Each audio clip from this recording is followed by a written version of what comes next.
Welcome to Reid Reads. I will be reading you one more book. It's called Dear Mr. Blueberry. It's by Simon James, and it's a wonderful book that talks about whales. I hope you'll enjoy it. Dear Mr. Blueberry, I love whales very much, and I think I saw one in my pond today.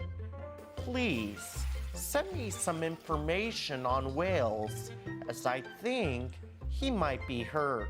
Love, Emily. Dear Emily, here are some details about whales. I don't think you'll find it was a whale you saw because whales don't live in ponds, but in salt water.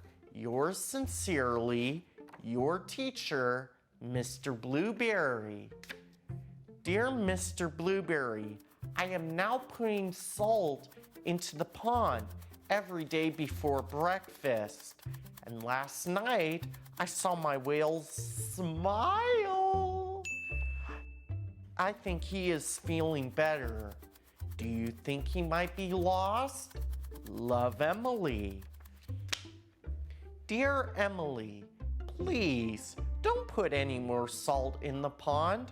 I'm sure your parents won't be pleased. I'm afraid there can't be a whale in your pond because whales don't get lost. They always know where they are in the oceans.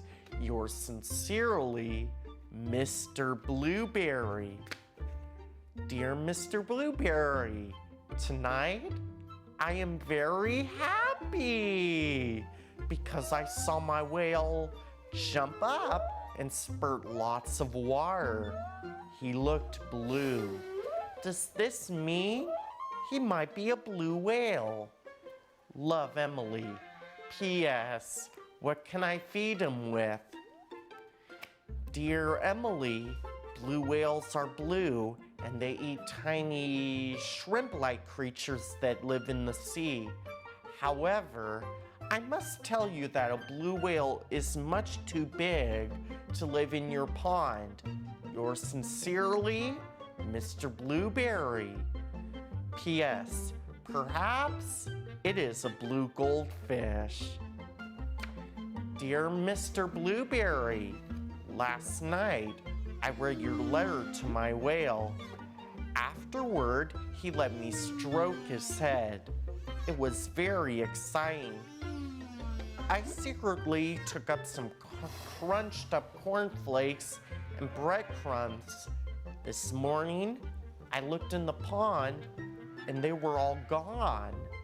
I think I shall call him Arthur. What do you think? Love, Emily. Dear Emily, I must point out to you quite forcibly now that in no way could a whale live in your pond. You may not know that whales are migratory, which means they travel great distances each day. I am sorry to disappoint you. Yours sincerely, Mr. Blueberry. Dear Mr. Blueberry, tonight I'm a little sad. Arthur has gone. I think your letter made sense to him and he has decided to be migratory again. Love, Emily. Dear Emily, please don't be too sad. It really was impossible for a whale to live in your pond. Perhaps when you are older, you would like to sail the oceans, studying and protecting whales. Yours sincerely, Mr. Blueberry. Dear Mr. Blueberry, it's been the happiest day. I went to the beach, and you'll never guess, but I saw Arthur. I called to him, and he smiled. I knew it was Arthur because he let me stroke his head. I gave him some of my sandwich, And then we said goodbye. I shouted that I loved him very much, and I hope you don't mind. I said you loved him too. Love, Emily and Arthur. And that's the end of the book. Bye! See you next time.